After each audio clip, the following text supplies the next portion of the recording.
Мы поняли, что такое жить в гармонии с природой. Конечно, для многих это может показаться испытанием. Для меня же это самое счастливое время в моей жизни.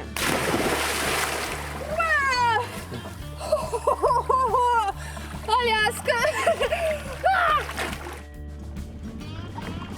Лед с древних ледников. Нам служит холодильник.